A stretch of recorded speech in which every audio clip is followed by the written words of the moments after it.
નર્મદા જિલ્લામાં ચોમાસા દરમિયાન સંભવિત પૂરની આપત્તિને પહોંચી વળવા માટે વહીવટીતંત્ર દ્વારા આગોતરી તૈયારીઓ કરવામાં આવી છે।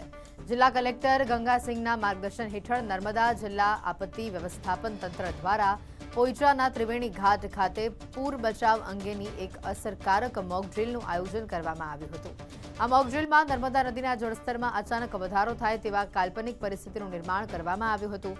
નાંદોદના પ્રાંત અધિકારી પરસનજીત કૌરે જણાવ્યું છે કે આ કવાયતનો મુખ્ય ઉદ્દેશ તમામ વિભાગો વચ્ચે સંકલન સાધીને આપત્તિના સમયે ત્વરિત પ્રતિસાદ આપવાનો છે।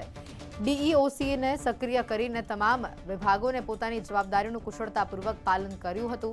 આ પ્રકારની મોકડ્રીલથી કટોકટીના સમયમાં નાગરિકોના જીવ બચાવવાની ક્ષમતા વધુ મજબૂત બનશે।